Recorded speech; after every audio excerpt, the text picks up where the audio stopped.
Hello everybody, क्या हाल चाल है। बढ़िया होंगे और बढ़िया होने भी चाहिए। आप सबका स्वागत है। हमारी सेशन स्टार्ट होने वाला है, आपकी एक नई जर्नी स्टार्ट होने वाली है जो कि मेरे साथ यहाँ पे कैटलिस्ट इन्वेस्टर्स में बहुत लंबे टाइम तक चलने वाली है। और जितने लोग यहाँ पे प्रेजेंट हो वो सब ज्वाइन करके आए हो, तो इसका मतलब ये है कि आप लोग जेन्युइन हो और सीरियसली इस चीज़ों को फॉलो करने वाले हो जो भी मैं आपको बताने वाला हूँ। सबने बड़े बड़े सपने देखे हैं और जो बड़े सपने देखने का दम रखता है उसको पूरा करने का भी दम होता ही है उसके अंदर, तभी वो देख पाता है। और कभी अपने आप को ये चीज़ नहीं फील करनी है कि मैं नहीं कर पाऊंगा या नहीं कर पाऊंगी। आप लोग करोगे और आप लोगों को वहां तक पहुंचाने की जिम्मेदारी मेरी है। सिर्फ और सिर्फ जितनी चीज़ें आपको बताई जाएंगी उसको अच्छे से समझना है। एक बार नहीं, सेशन को 2 बार देखना है, 3 बार देखना है, क्योंकि बहुत सारी चीज़ें ऐसी हैं जो बहुत नॉर्मल इंसान नहीं समझ पाता है, ना समझना चाहता है, बट यहाँ आपको समझाई जाएंगी। तो आप लोग जब उसको ध्यान से समझोगे और उसको अप्लाई करोगे तो ऑटोमेटिकली आपको रिजल्ट्स दिखने शुरू होंगे। ठीक है, ये जर्नी स्टार्ट करने के पहले पहले सबसे पहले मैं आपको 3 इंपॉर्टेंट चीजें बताऊंगा जो आपको अपने साथ रखनी है शुरुआत से, पहले दिन से। एक, आपको एक पर्सनलाइज्ड लिंक शेयर किया जाएगा, लिंक जिससे आपको डीमैट अकाउंट ओपन करना है। जिन लोगों ने ऑलरेडी कर रखा है ठीक है, हम लोग फिल्टर कर लेंगे, जिन्होंने कोर्स ज्वाइन किया उनके नाम निकाल लेंगे। जिन्होंने नहीं डीमैट अकाउंट ओपन किया है तो एक पर्सनलाइज्ड लिंक आपको प्रोवाइड कर दिया जाएगा आपकी प्रोफाइल में ही, जहां आप क्लास देख रहे हो, सेशन देख रहे हो, वहीं पे इसका लिंक ऐड हो जाएगा। ग्रुप में भी एक बार फिर से शेयर कर दिया जाएगा, टेलीग्राम ग्रुप जो फंडामेंटल एनालिसिस का बना था।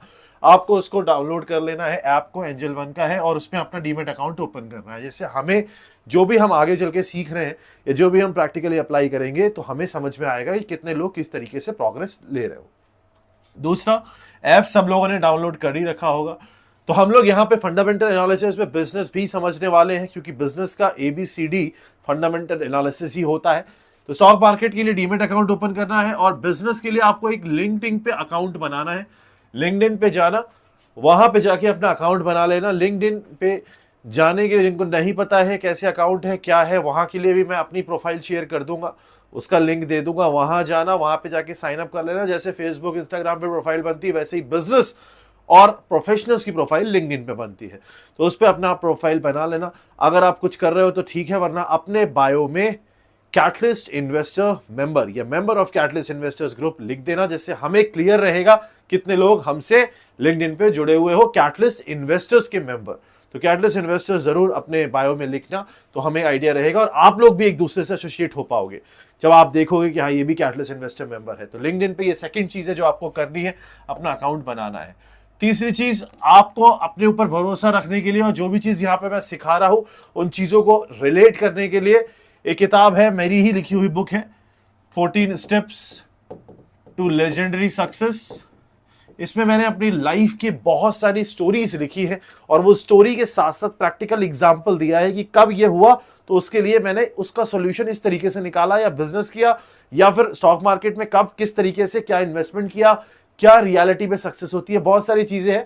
इसका लिंक भी आपको दे दिया जाएगा, इसको आप अमेजोन से मंगा लेना। ये आपको एक कांस्टेंट सोर्स ऑफ मोटिवेशन देगा कि हाँ, चीजें स्टेप बाय स्टेप धीरे धीरे होती हैं, जल्दीबाजी में कुछ नहीं होता, लेकिन होता है अगर डायरेक्शन सही है और काम करने का तरीका सही है। तो उस किताब के अंदर जो मेरा 0 से लेकर आज तक का जो भी लेवल मैंने बनाया है वो सारी चीजें आपको स्टेप बाय स्टेप कहीं ना कहीं कांस्टेंट सोर्स देंगी, तो वो आप परचेज कर लेना अमेजोन से। ये 3 चीजें आपको करनी है प्रायर, आज ही रात को कर लेना। ये 3 चीजें वेरी इंपॉर्टेंट। आपको अपने साथ डीमेट अकाउंट जो पर्सनलाइज्ड लिंक है आपकी प्रोफाइल पे आ जाएगा, ओपन करना है। लिंक्डइन अकाउंट, उसमें अपने बायो में कैटलिस्ट इन्वेस्टर्स मेंबर लिखना, जिससे सब लोग एक दूसरे से जुड़ पाओ और हम कुछ बड़ा करने वाले हैं आगे। मैंने आपको बोला है बहुत सारे गिफ्ट है, जिन्होंने ये कोर्सेज ज्वाइन किए उनके लिए, मेरे लिए बहुत सारी चीजें मैं देने वाला हूं आगे चल के आपको। साथ में तुम्हें पता होना चाहिए कौन कैटलिस्ट इन्वेस्टर्स के मेंबर हैं, और लिंक्डइन पे आपका प्रोफेशनल ग्रोथ भी होगी। कैसे होगी वो हम आगे बताएंगे। बहुत सारी चीजें फ्री हैं आपको जो अभी तक बताई नहीं गई है, बट इसके अंदर बहुत सारी चीजें मैं आपको फ्री देने वाला हूं। और ये किताब, ये 3 चीजें आपके पास होनी चाहिए। 14 steps to legendary success, Amazon खोलना, उस पर डालना बाय AS पंडित, आ जाएगी, उसको ऑर्डर कर लेना, आपके घर पे आ जाएगी। बाकी आप चाहो तो ई बुक भी पढ़ सकते हो, बट आपके पास किताब रहेगी तो एक कांस्टेंट सोर्स ऑफ मोटिवेशन रहता है। कभी डाउन जाओ या कभी आपको लगे यार नहीं हो पा रहा है, तो that book will support you and give you a push कि हाँ you can do it. When this person can do it and we are following the same or similar kind of path in our life, the relatable stories जो उसके अंदर है उनसे आप relate करके चीजों को प्रैक्टिकली सोल्यूशन जैसे मैंने निकाला है, तो आपको बहुत सारी प्रैक्टिकल चीजों का सोल्यूशन मिल जाएगा, चाहे वो रिलेशंस हो, चाहे वो फैमिली हो, चाहे वो लाइफ में डिसीजन, बहुत सारी चीजें उसके अंदर जो भी मुझे अपनी लाइफ में इंपॉर्टेंट लगा है, I have written each and everything in that, तो आपको काफी हेल्प मिलेगी। खैर, ये तो हो गई 3 चीजें, इन तीनों चीजों के लिंक आपको आपकी प्रोफाइल पे मिल जाएंगे। Now let's start our journey of fundamental analysis, then technical analysis, and one by one we will cover each and everything, that 5-year plan and mutual fund, सब कुछ हम कवर करेंगे। सबसे पहले फंडामेंटल एनालिसिस की बात करते हैं। क्या होता है फंडामेंटल एनालिसिस और किस तरीके से आगे चीजें यूज में आती है। दिमाग, कान और आंखें खोल के समझना है, लिखना कुछ मत ना, कुछ भी लिखने की जरूरत नहीं है। एक बार सेशन को देखना है, दोबारा देख के फिर अपने हिसाब से शॉर्ट नोट्स बनाते रहना, नोट्स बनाते रहना। एक वाइट पेज की कॉपी ले लो, क्योंकि ये जो आपकी अब जो सेशन चलने वाले हैं, आने वाले टाइम पे जो भी सेशंस आपके लिए आएंगे, ये लाइफ चेंजिंग है, लेगेसी चेंजिंग है, आने वाली पुश्ते बदलने का दम रखते हैं। तो आपको एक चीज ध्यान से नोट करते जाना है। सबसे पहले फंडामेंटल एनालिसिस हमें बिजनेस और स्टॉक मार्केट दोनों चीजों में जो भी कुछ हो रहा है, सब कुछ अच्छा है या बुरा हमारे लिए, बहुत लेवल लैंग्वेज में समझाऊंगा, वो डिसाइड करना सिखाती है कि ये चीज अच्छी है या ये चीज बुरी है, इस चीज में पैसा डालना अच्छा है, इस चीज में पैसा डालना बुरा है। ये डिसीजन कि किस चीज के लिए पैसा डालना हमारे लिए पॉजिटिव है, ये चीज हमें फंडामेंटल एनालिसिस सिखाती है। सीधी सी सच्ची सी बात। अब थोड़ी सी टेक्निकल लैंग्वेज के साथ इसकी बात करते हैं, जो कि आपको एमबीए में पढ़ाया जाता है और इंसान उसको लाइफ में अप्लाई करना एक्सपीरियंस से सीखता है। देखो, फंडामेंटल एनालिसिस हमें किसी भी चीज की, बहुत ध्यान से सुनना, इंट्रिंसिक वैल्यू को पहचानना सिखाती है। अब आप कहोगे सर इंट्रिंसिक वैल्यू क्या होती है, क्या वर्ड बोल दिया आपने।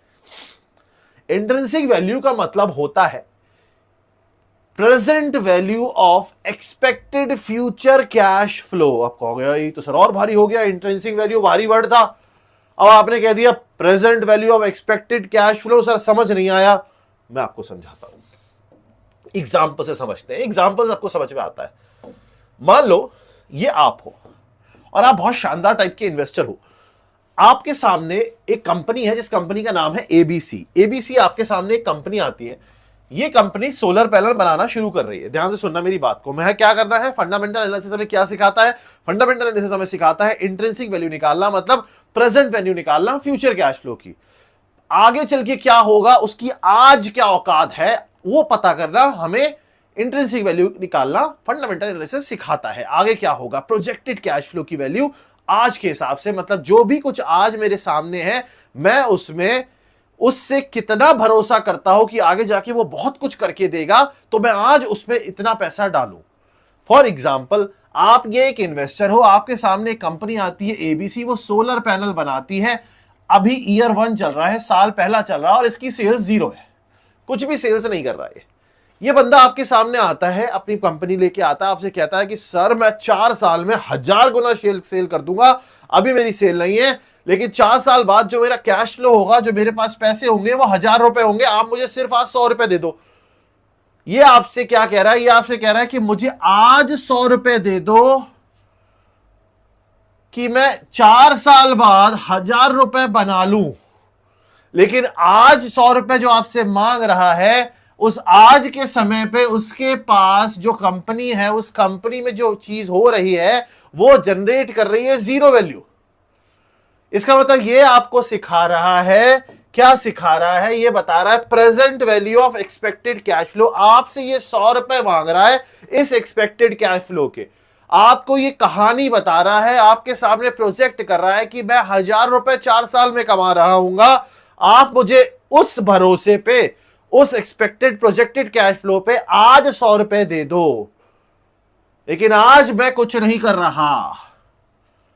This is what fundamental analysis is, कि ये डिसाइड कर पाए कि किस कंपनी में ये 100 रुपए लगाना जरूरी है, या किस कंपनी का फाउंडर सच में 0 से 1000 कमा पाएगा, तभी मैं उसमें 100 रुपए लगाऊं। This is fundamental analysis. Fundamental analysis हमें यह सिखाती है कि जिस कंपनी का स्टॉक आज मैं खरीदने जा रहा हूं, जिस बिजनेस को आज मैं स्टार्ट करने जा रहा हूं, जिस स्टार्टअप में आज मैं इन्वेस्ट करने जा रहा हूं, जिस आईपीओ में आज मैं पैसा डालने जा रहा हूं, क्या वो मेरे पैसे को फ्यूचर में 1000 गुना करने का दम रखता है? क्या मेरे 100 रुपए फ्यूचर में लाख रुपए होंगे? तो वो फ्यूचर में लाख रुपए का जो भरोसा है, वो जो रिस्क है, वो रिस्क लेने का जो तरीका है, वो रिस्क लेने की जो percentage of probability of success है, वो फंडामेंटल एनालिसिस से हमें समझ में आता है। लोग मुझसे कहते हैं सर आप के बताए हुए आप जो एनालाइज करते हो, अगर आप 10 स्टॉक एनालाइज करते हो तो 8 स्टॉक चमक जाते हैं, ऐसा कैसे? Because I am very strong in fundamental analysis. मैंने आई एम कैलकाटा में भी यही सीखा, मैंने बिजनेस में भी यही सीखा है। पिछले 12 साल से मैं बिजनेस, जो भी बिजनेस बना रहा हूं, मैं यही सोच के पैसा डालता हूं, सब कुछ एनालाइज करता हूं। तब मुझे अगर लगता है कि whether in future this business, अभी कोई बिजनेस पैसा बना रहा हूं नहीं बना रहा डजंट मैटर, बट उसका अगर फ्यूचर में मुझे लगता है कि ये पैसा बना के देगा, तो मेरे लिए वो बिजनेस, वो स्टॉक मल्टी बैगर होता है। Now how you will decide कि वेदर दिस पर्टिकुलर कंपनी, हिल गया पूरा, वेदर दिस पर्टिकुलर कंपनी, इस कंपनी को सच में दम है 1000 करने का, वो फंडामेंटल एनालिसिस है। तो अब कैसे डिसाइड किया जाए? देखो इधर, फंडामेंटल एनालिसिस हमें क्या सिखा रहा है? फंडामेंटल एनालिसिस हमें यह बता रहा है कि आज अगर मैं किसी चीज में 100 रुपए या 10 रुपए लगाता हूं, तो क्या वो चीज आगे चल के 1000 रुपए होगी? ये रिस्क लेने के पहले मुझे कॉन्फिडेंस होना चाहिए, प्रोबेबिलिटी ऑफ सक्सेस 80% अगर है तभी मैं उसमें पैसा लगाऊंगा। तो वो 80% प्रोबेबिलिटी, 80% जीतने की ताकत मुझे मेरी नॉलेज देती है, उसको फंडामेंटल एनालिसिस बोलते हैं। 10 तरीके से समझा दिया। और इसी वैल्यू को इंट्रिंसिक वैल्यू कहते हैं कि मैं आगे की वैल्यू आज पता कर रहा हूं, तो मैं उस वैल्यू पे, आगे के प्रोजेक्टेड कैश फ्लो पे आज इन्वेस्ट कर रहा हूं। कंपनीज में, स्टार्टअप्स में इन्वेस्ट करते हैं ना इन्वेस्टर्स, तो उस समय तो कंपनी कुछ नहीं कर रही होती, फ्यूचर पे इन्वेस्ट करते हैं, फिर कंपनी डूब जाती है, तो उसका मतलब उनकी फंडामेंटल एनालिसिस जो वो कैलकुलेशंस करते हैं वो गलत होती है। अब आप कहोगे सर ये इंट्रिंसिक वैल्यू कैसे निकलेगी? सर ये इंट्रिंसिक वैल्यू निकलती है इस पर्टिकुलर स्टार की। स्टार ये वो स्टॉक है या वो कंपनी है जिस पे आप इन्वेस्टमेंट करके जिसकी वैल्यू निकालना चाहते हो कि ये फ्यूचर में कुछ कर पाएगा या नहीं, इसको स्टार बनाया मैंने। ये इंट्रिंसिक वैल्यू इस स्टार की निकालना फंडामेंटल एनालिसिस होता है। और ये वैल्यू निकालने के लिए दो चीजों में एनालिसिस की जाती है, एक होते हैं मैक्रो एनालिसिस, एक होती है माइक्रो एनालिसिस। दो अलग अलग कंपोनेंट्स हैं, दो अलग अलग हिस्से हैं जहां पे फंडामेंटल एनालिसिस परफॉर्म की जाती है। एक मैक्रो कंपोनेंट, बड़ा कंपोनेंट, एक माइक्रो कंपोनेंट, छोटा कंपोनेंट। और इन दोनों कंपोनेंट को कंपेयर करके इसकी हम वैल्यू निकालते हैं कि इसकी औकात कितनी है फ्यूचर में बढ़ने की। उस औकात को हम अभी वाले मार्केट से कंपेयर करते हैं और फिर यह डिसाइड करते हैं कि ये औकात अगर आज से 4 साल बाद 1000 रुपए की है और आज इसकी औकात, इस स्टार की औकात मान लो 10 रुपए की ही है, लेकिन 4 साल बाद 1000 रुपए हो सकती है, तो मैं इस स्टॉक में या इस कंपनी में आज ये 10 या 100 रुपए लगा दूं तो आगे चल के मेरे 1000 रुपए बन जाएंगे, 1000 गुना हो जाएंगे। इस स्टार की वैल्यू निकालना, इस फंडामेंटल एनालिसिस की वैल्यू निकालने के लिए माइक्रो और माइक्रो एनालिसिस की जाती है। वो एनालिसिस मुझे उसकी फ्यूचर वैल्यू बताती है, उस फ्यूचर वैल्यू को मैं आज की वैल्यू से कंपेयर करता हूं और फिर डिसाइड करता हूं कि मैं कितना प्रीमियम पे करने को तैयार हूं। ठीक, कि मैं इन्वेस्ट करने को तैयार हूं। इतना समझ आया? देखो धीरे धीरे पढ़ेंगे, वो स्टेप बाय स्टेप चलेंगे। चीजें आसान नहीं होती, वरना हर कोई पैसा कमा लेता, ना कोई ये सिखाता है चीजें, कोई नहीं सिखाना चाहता पैसे लेके। मैं तो फिर भी आपको 2-3-4 हजार में सिखा रहा हूं, क्योंकि मुझे पैसे की वजह से नहीं सिखा रहा, मुझे तो सीरियस लोग चाहिए। ये पैसे तो ये ऐप, सर्वर, इन्हीं में चले जाएंगे। मुझे एक चीज पता है कि अगर आप सीख जाओगे तो आप बहुत कुछ कर जाओगे, और उससे मेरा फायदा सिर्फ इतना सा है कि आप अगर बिजनेस बनाओगे तो कहीं ना कहीं वो चीज में मैं जुड़ा रहूंगा, चाहे वो इमोशनली ही क्यों ना हो, और आप खुद मन से कनेक्टेड होगे। और मुझे वही रिक्वायरमेंट है, मैंने हर बार सेम चीज बोली है। अब आप पूछते हो कि सर फंडामेंटल एनालिसिस की मैक्रो माइक्रो एनालिसिस करनी है, ठीक है, लेकिन करनी किस चीज की एनालिसिस है? कंपनी की करनी है, इंडस्ट्री की करनी है, या देश की करनी है? तो जब भी हम फंडामेंटल एनालिसिस मतलब किसी भी चीज की वैल्यू निकालने जाते हैं, उसके फ्यूचर की, फंडामेंटल समझ में आ गया क्या है? किसी भी चीज की, चाहे वो स्टॉक हो, चाहे वो बिजनेस हो, चाहे वो स्टार्टअप हो, फ्यूचर औकात निकालना और उस औकात को आज से कंपेयर करना और फिर डिसाइड करना कि मैं वो अगर एक्सपेक्ट करता हूं फ्यूचर, तो मैं आज उस एक्सपेक्टेशन के लिए कितना पैसा पे करने को तैयार हूं। अगर मुझे लगे कि फ्यूचर में पैसा आएगा ही नहीं तो मैं पे क्यों करूंगा? पागल हो क्या? बहुत सारे स्टॉक डूब जाते हैं, बहुत सारे बिजनेस डूब जाते हैं, बहुत सारे बिजनेस का फ्यूचर है ही नहीं, तो मैं क्यों पैसा डालूंगा? मैं नहीं डालता चाय के बिजनेस में पैसा, मैं नहीं डालता चाय के स्टार्टअप्स में इन्वेस्टमेंट, क्योंकि मुझे पता है चाय की स्टार्टअप का टिकट साइज बहुत छोटा है, फ्यूचर कुछ है नहीं। हाँ, सर्वाइवल के लिए लोग चाय पे जिंदा रह सकते हैं कि छोटी छोटी कंपनी बना ली, 5-10 लाख 20 लाख रुपए महीना आ गया उससे, बट वो स्केलेबल बिजनेस नहीं है। जो बिजनेस स्केलेबल नहीं है वो बिजनेस ग्रो कैसे करेगा? स्टॉक मार्केट में भी मैं उस बिजनेस में इन्वेस्ट करूंगा जो स्केलेबल है, जो स्केल हो सकता है। अगर वारी रिन्यूएबल स्केल कर गया तो मुझे पता था वो स्केल करेगा, क्योंकि वो ऐसा सेक्टर है और उसकी फाइनेंशियल इकोनॉमिकल इंडस्ट्रियल एनालिसिस मैंने करी थी micro micro, and that's what we are learning here, all the secrets, all the things. खैर, अब हमें जब एनालिसिस करनी है फंडामेंटल, तो हमें क्या क्या कंपोनेंट्स पे फोकस करना है? 3 बड़े कंपोनेंट होते हैं किसी भी जगह की फंडामेंटल एनालिसिस करने के लिए, किसी भी चीज की, चाहे वो कंपनी या स्टॉक हो। पहला होता है इकोनॉमिक एनालिसिस, दूसरा होता है इंडस्ट्री की एनालिसिस, और तीसरा होता है कंपनी की एनालिसिस। देखो, इकोनॉमी एनालिसिस का मतलब होता है कंट्री, अभी सब बहुत सारी चीजें पढ़नी है तो अभी मैं सिर्फ आपको समझा रहा हूं स्टेप बाय स्टेप चीजें कैसे करते हैं। कंट्री, अपनी इंडिया एक कंट्री है, इंडिया में इकोनॉमी है, इंडिया का सिस्टम है। हमारी कंट्री बहुत सारे बिजनेस को सपोर्ट करती है, बहुत सारे बिजनेस हमारी कंट्री से जमते नहीं है। जैसे हमारी कंट्री एक्सपोर्ट बिजनेस को बहुत सपोर्ट करती है, हमारी कंट्री एग्रीकल्चर बिजनेस को बहुत सपोर्ट करती है। कंट्री सपोर्ट करती है मतलब बैंक भी सपोर्ट करते हैं उसको, बैंक लोन भी दे देते हैं अगर आप कोई ऐसा बिजनेस करना चाहते हो। अगर इलेक्ट्रॉनिक्स का बिजनेस करना चाहते हो, आप कंट्री में मैन्युफैक्चर करना चाहते हो, तो बैंक भी सपोर्ट करेंगे, कंट्री आपको पॉलिटिशियन, आपको पॉलिटिक्स भी सपोर्ट, मतलब आपको बेसिकली गवर्नमेंट भी सपोर्ट करेगी। तो ऐसा सेक्टर, या सेक्टर छोड़ो, ऐसा एरिया, ऐसा दायरा, ऐसा बिजनेस जो कंट्री की इकोनॉमी के लिए बहुत जरूरी है। आप बड़े बड़े बिजनेसमैन को देखो, अदानी अंबानी, ये उन बिजनेस में घुसते हैं जो बिजनेस कंट्री की इकोनॉमी चलाते हैं।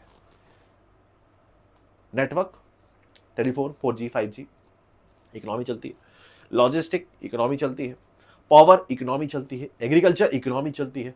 आप माइनिंग, जितने भी इनके एरियाज देखोगे जिसपे इनका बड़ा बिजनेस है, each and every business is being associated with the economy of the country. देश की इकोनॉमी से जुड़े हैं ऐसे बिजनेस जो देश की इकोनॉमी से जुड़े हैं, उन बिजनेस को ग्रो करने के लिए जरूर गवर्नमेंट बहुत सारी पॉलिसीज और सपोर्ट निकालती है। तो पहली चीज तो हो गई, मैं हमेशा फंडामेंटल एनालिसिस में उन बिजनेस, उन स्टॉक्स, उन एरियाज को पकड़ूंगा जो देश की इकोनॉमी में कहीं ना कहीं इंपैक्ट डालते हो, आज नहीं तो फ्यूचर में। रिन्यूएबल, सोलर, इलेक्ट्रॉनिक्स, ये देश की आगे चल के फ्यूचर में इफेक्ट डालेंगे। इकोनॉमिकल एनालिसिस हम बहुत डीप में पढ़ेंगे। उसके बाद जब मैं इकोनॉमिकल एनालिसिस कर लेता हूं, मुझे इंडस्ट्री पता लग जाती है कि मैं भाई इस इंडस्ट्री में, एरिया में फोकस करना चाहता हूं, मैं एक्सपोर्ट में फोकस करना चाहता हूं, तो अब मैं एक्सपोर्ट इंडस्ट्री को एनालाइज करूंगा कि ठीक है, अच्छा एक्सपोर्ट इंडस्ट्री बढ़िया इंडस्ट्री है, मैं उसमें पैसा डालने का सोच रहा हूं क्योंकि मुझे इकोनॉमिकल एनालिसिस के हिसाब से लग रहा है कि इसकी वैल्यू फ्यूचर में होगी, तो मैं आज इसके लिए सर्टेन वैल्यू पे कर सकता हूं। इंट्रिंसिक वैल्यू मैंने इसकी निकाली इकोनॉमिकल एनालिसिस करके। अब मैंने इंडस्ट्री पकड़ ली, मान लो मेरे को इंडस्ट्री में समझ में आ गया कि यार मैं एग्रीकल्चर को बढ़िया सब फोकस में रखना चाहता हूं, एक्सपोर्ट को फोकस में रखना चाहता हूं, तो अब मैं उस एक्सपोर्ट इंडस्ट्री के सारी जितनी भी कंपनीज हैं, उन कंपनी को फिल्टर करूंगा एक्सपोर्ट की। जितनी भी एक्सपोर्ट इंडस्ट्री की कंपनीज फिल्टर होकर आएंगी, अब मैं उन इंडस्ट्री को कंपेयर करूंगा, उस कंपनीज को कंपेयर करूंगा कि अच्छा ये कंपनी, इन कंपनी में ये चीज अच्छी है, ये चीज अच्छी है। कैसे करेंगे अभी आगे देखेंगे, बहुत सारे फैक्टर्स होते हैं, बताया ना, मैक्रो और माइक्रो। मैक्रो माइक्रो फैक्टर्स लगाए जाते हैं इकोनॉमी में भी, इंडस्ट्री में भी, कंपनी में भी, तब जाके निकल के आता है सॉलिड स्टॉक जो एक का लाख करता है। लोग बोलते हो ना सर टिप बता दो, टिप से कुछ नहीं होता, यहां से होता है। आप खुद निकाल लोगे, मैं बता रहा हूं, 1 से लाख रुपए वाला स्टॉक आप खुद निकालोगे, आपको समझ में आ जाएगा कैसे निकालना है, और आप चमका दोगे अपने खानदान को, अपनी फैमिली को, और अपने आने वाली पुश्तों को। लिख के दे सकता हूं, ऑनलाइन लाइव क्लियर बोल रहा हूं क्लास के अंदर, मैं समझते रहो। एक कॉन्फिडेंस एक्सपीरियंस से आता है, मैंने किया है इसलिए बोलता हूं, सीना ठोक के बोलता हूं, किसी में दम है तो रोक के दिखाया, क्योंकि मुझे कॉन्फिडेंस एक्सपीरियंस से आया है, करके आया है। इंडस्ट्रीज में कंपेयर करूंगा मैं बहुत सारी, जो भी मेरे इंडस्ट्री कंपनीज हैं, एक्सपोर्ट की मान लो सेक्टर पकड़ लिया मैंने, अब उनमें से 3-4 बढ़िया कंपनीज को निकालूंगा। अब कंपनी एनालिसिस करूंगा। अब मैं उस कंपनी को एनालाइज करूंगा कि कंपनी में एक्चुअल में जो मैंने इंडस्ट्री सेलेक्ट करी थी, उस इंडस्ट्री में से 4-5 कंपनीज निकाली थी, अब उन कंपनी में मैं माइक्रो और मैक्रो एनालिसिस करूंगा कि भाई कंपनी में इनमें से किस में पैसा डालूं। तो फंडामेंटल एनालिसिस मुझे किसी भी स्टॉक जो इस कंपनी का है, इसी का तो स्टॉक है ना, या बिजनेस इस कंपनी का है, उसकी वैल्यू निकालना सिखाता है, फ्यूचर की वैल्यू आज के हिसाब से कंपेयर करना कि मैं पैसा कितना डालूंगा। और उसके लिए मुझे इन तीनों एनालिसिस को परफॉर्म करना पड़ता है। इनको परफॉर्म करने के लिए मुझे मैक्रो और माइक्रो कंपोनेंट्स को देखना पड़ता है। अब मैक्रो और माइक्रो कंपोनेंट्स क्या होते हैं, देखो स्टेप बाय स्टेप चीजों को समझेंगे, धीरे धीरे क्लास की ड्यूरेशन बढ़ाएंगे कि आप ट्यूनिंग में बैठ जाओ, आपको समझ में आने लग जाए, वरना दिमाग में कंफ्यूजन होगा।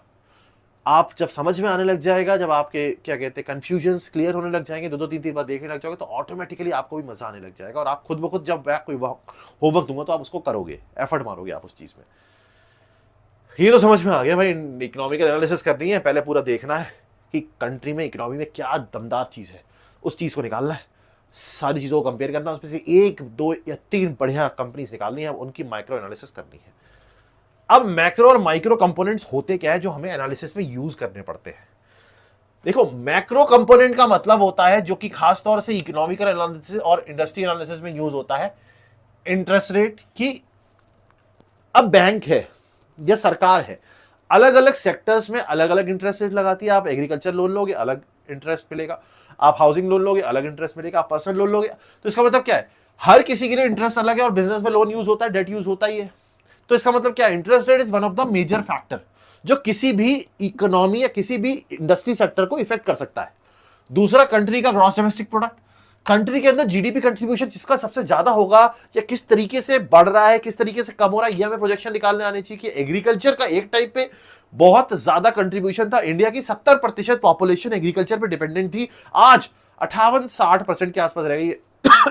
बाकी इंटरनेट से देख लेना एग्जैक्ट कितनी है। फ्यूचर में कितना होगा, पहले इंडिया के अंदर एक्सपोर्ट कम हो गया था क्योंकि क्लोज इकोनॉमी थी, फिर एक्सपोर्ट बहुत ज्यादा बढ़ गया। आज today India is one of the largest exporter in the world of agriculture, spices and medicine. तो हमें ग्रॉस डोमेस्टिक प्रोडक्ट इंडिया के अंदर जो कंट्रीब्यूट कर रहा है और उसकी ग्रोथ कैसे हो रही है, उस सेक्टर की देखनी पड़ेगी।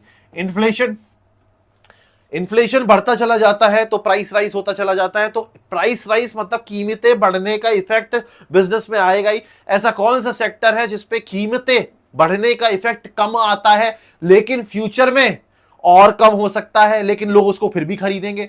प्याज की कीमत कितनी भी बढ़ जाएगी, प्याज लोग खरीदेंगे, आलू लोग खरीदेंगे, टमाटर खरीदेंगे, तो एग्रीकल्चर सेक्टर अच्छा हो गया। ऐसे बहुत सारे सेक्टर्स हैं, लोग खरीदेंगे ही खरीदेंगे, जूते महंगे हो, कपड़े महंगे हो, खरीदेंगे ही खरीदेंगे। तो it means that this is also one of the important factor. Again economy का मूवमेंट, की कंट्री की इकोनॉमी कैसे मूव कर रही है। अभी करंट गवर्नमेंट जो है that is supporting industries, that is supporting growth, कि भाई कंट्री के अंदर मेक इन इंडिया कैंपेन चल रहा है, मैन्युफैक्चरिंग यूनिट्स लग रही है, तो हमें इकोनॉमी का मूवमेंट बहुत ही स्ट्रांग दिख रहा है। वो हम पढ़ना सीखेंगे, इकोनॉमी का मूवमेंट कैसे होता है। ये सारे मैक्रो फैक्टर्स है, बड़े फैक्टर्स है। इन फैक्टर्स से हम इकोनॉमिकल एनालिसिस करते हैं और फिल्टर करके इंडस्ट्रीज को निकालते हैं। फिर हम इंडस्ट्रीज के अंदर ये इन्हीं फैक्टर्स से इंडस्ट्रीज को भी कंपेयर करते हैं। फिर हम कंपनी को निकालते हैं, फिर कंपनी पे हम परफॉर्म करते हैं माइक्रो एनालिसिस। कंपनी की अर्निंग्स, कंपनी का कैश फ्लो, कंपनी की बैलेंस शीट पढ़ना सीखेंगे, कंपनी के फाइनेंशियल स्टेटमेंट्स पढ़ना सीखेंगे, कंपनी की रिपोर्ट्स पढ़ना सीखेंगे, कंपनी के प्रॉफिट एंड लॉस स्टेटमेंट पढ़ना सीखेंगे, कंपनी का EBITDA, earning per share, EPS, क्या क्या चीजें कंपनी में एसोसिएटेड है, each and everything is associated with the company. जो माइक्रो कंपोनेंट्स है, कंपनी के अंदर के कंपोनेंट्स है, उनको सीखेंगे। अब मैं आपको रिसेंटली बताऊं, स्टॉक मार्केट बहुत ऊपर जंप कर रहा है, बहुत ऊपर जा रहा है, लेकिन रियलिटी क्या है, ये कभी भी गिर सकता है।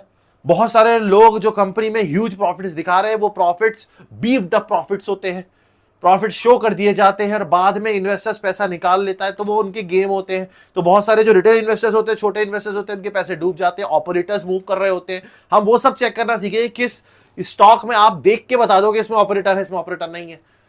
तो हमें ये सारी चीजें कंपनी के अंदर क्या चल रहा है वो माइक्रो एनालिसिस से पता लगती है। माइक्रो, अंदरूनी एनालिसिस, मैक्रो, बड़ी एनालिसिस, बाहर की एनालिसिस। समझ में आ रहा है क्या कर रहे हैं ये हम? फंडामेंटल एनालिसिस, क्या क्या होगा फंडामेंटल एनालिसिस के अंदर? इकोनॉमिकल, इंडस्ट्रियल और कंपनी की एनालिसिस। क्यों कर रहे हैं इस एनालिसिस को? क्योंकि हमें इस स्टार की वैल्यू निकालनी है। ये वो स्टार है जो चमकेगा फ्यूचर में, तो फ्यूचर की वैल्यू निकाल के आज कंपेयर करूंगा कि वेदर आज मुझे इसमें पैसा डालना है कि नहीं डालना है। क्योंकि फ्यूचर में अगर ये तभी चमकेगा जब इकोनॉमी चमकेगी, वो इंडस्ट्री चमकेगी, तभी वो कंपनी चमकेगी। तो मुझे चमकने वाली कंपनी का स्टॉक तभी मिलेगा जब मैं ये एनालिसिस करके उसकी इंट्रिंसिक वैल्यू निकालूंगा, present value of expected future cash flow निकाल पाऊंगा। अगर मैं ये डिसाइड कर पाऊंगा कि इसकी सेल्स चौथे साल में 1000-2000 हो जाएगी, तभी मैं इस कंपनी में आज 100 रुपए लगाऊंगा, क्योंकि मुझे आगे लाख रुपए से एग्जिट करना है। समझ में आया? Fundamental analysis is the pillar. Fundamental analysis is everything. Technical analysis is a very small part. Technical analysis किसी भी स्टॉक के डेली 7 दिन के, 20 दिन के, 1 महीने के प्राइस की फ्लक्चुएशंस दिखाता है। फंडामेंटल एनालिसिस उसके बड़े गेम को सिखाता है। ये बच्चा बड़े होके इतना लंबा जाएगा, ये फंडामेंटल एनालिसिस सिखाती है। ये बच्चा कल इतना लंबा होगा कि नहीं होगा, ये बच्चा कल क्या करेगा या आज क्या करेगा, ये टेक्निकल एनालिसिस सिखाती है। दैट्स व्हाई वी से कि हमें तुरंत वाला डिसीजन आज क्या हो जाएगा 1 घंटे में, या कल सुबह उठोगे नहीं उठोगे, रात को सोके, is very difficult. Technical analysis very complicated and it's very, कह सकते हैं, small part. But fundamental analysis में you can decide and take कि अगर ये बच्चा, आपने कहा ये बच्चा कितना बड़ा होगा, अगर ये बच्चा 6 फीट के ऊपर गया तो मैं इस पे लाख रुपए लगाता हूं आज कि ये 6 फीट के ऊपर जाएगा। Now how you are deciding ये 6 फीट के ऊपर जाएगा? सबसे पहले आप मैक्रो एनालिसिस करोगे, उसके फादर को देखोगे, 6 फीट के फादर है, मम्मी, इसकी मम्मी की भी हाइट अच्छी है, दादा दादी देखे, ये क्या है, मैक्रो एनालिसिस। फिर आप माइक्रो एनालिसिस करोगे, बच्चा खाता क्या, ये बच्चा एक्सरसाइज करता है क्या, ये माइक्रो एनालिसिस है। जब हर जगह से आप सेटिस्फाई हो जाओगे तब कहोगे हाँ ये बच्चा 6 फीट के ऊपर जाएगा, लगाओ इस पे 1 लाख रुपए। This is fundamental analysis. This is what we will be doing. यही हम करेंगे कंपनी के साथ, स्टॉक्स के साथ। समझ में आया? इस क्लास को एक बार दोबारा देखना, धीरे धीरे ड्यूरेशन बढ़ाऊंगा, आधे घंटे, 1 घंटे, 1.5 घंटे, मतलब बेसिकली 1 घंटे के आसपास हमारे सेशंस रहा करेंगे। धीरे धीरे बढ़ाएंगे, वरना आपके दिमाग में खिचड़ी बन जाएगी। ये यूट्यूब नहीं है, ये प्योर लर्निंग है, कंप्लीट लर्निंग है। यहाँ पे एकदम एक्सट्रीम लेवल की चीज़ हो रही है। जो चीज़ बहुत हाई लेवल पे सिखाई जाती है उसको मैं आपको बहुत ही बेसिक लेवल बना के यहाँ पे सिखा दूंगा। आपको जो आपने यहाँ कीमत दी है ना, उसका 100 गुना ज़्यादा वैल्यू यहाँ मिलेगी आपको। वो कीमत जो आपने दी, आप खुद 2 दिन 10 दिन बाद रियलाइज़ कर लोगे कि सर ये तो मतलब क्या ही है, कुछ नहीं दिया हमने आपको। तो वो रिक्वायरमेंट वाली बात नहीं है, वो सिर्फ सीरियस वाली बात है कि इंसान सीरियस होकर चीज़ों को सीखे, क्योंकि एफर्ट लगता है। एसी में भी पसीना आता है जब आप एफर्ट लगाते हो चीज़ों को समझाने में। और उस समय अगर सामने वाला इंसान उस एफर्ट को जस्टिफाई ना करे, या देखे या ना देखे या ना करे, तो सामने से मोटिवेशन जाता है। अभी मोटिवेशन नहीं जाएगा, because I know that you will be watching, you will be doing this, because you all are serious. आप सीरियस हो और अपनी ज़िंदगी बदलोगे। मैंने बदली है अपनी, आप भी बदलोगे। मिलते हैं नेक्स्ट सेशन में। तब तक इसको 2 बार रिवाइज करो और छोटे शॉर्ट नोट्स बनाते रहो। आगे चल के मैं आपको एक मेल आईडी, एक कनेक्टिंग एलिमेंट भी दूंगा जहाँ से हम आपस में कनेक्ट कर पाएंगे। तब तक के लिए मस्त रहो, खुश रहो, ऐश करो, पेरेंट्स की रिस्पेक्ट करो और सपने देखते रहो। और ये जो 3 चीज़ें बताई थी आपको मैंने, क्या क्या, एक लिंक से डीमैट अकाउंट, वो भी आपकी प्रोफाइल में आ जाएगा, ग्रुप में भी। दूसरा लिंक्डइन अकाउंट, लिंक्डइन मेरी प्रोफाइल पे चले जाना, वहाँ पे जाके साइन अप कर लेना, अपना अकाउंट बना लेना और अपने बायो में member of catalyst investors group लिख देना, जिससे आप लोग एक दूसरे से जुड़ पाओ। तीसरा, आपको जो बुक मैंने बताई है 14 स्टेप्स टू लेजेंडरी सक्सेस, मेरे नाम से अमेजॉन पे सर्च करना, उसको मंगा लो और अपने सामने रख लो। आपको कॉन्टिन्यूस मोटिवेशन और उसमें जो स्टोरीज और एग्जांपल्स दिए हैं वो आपको समझ में आएगा कि मैंने कब क्या सीखा और उसको कैसे अप्लाई किया और आपको क्यों वो चीज़ सिखाने की कोशिश कर रहा हूँ। नमस्कार, थैंक यू।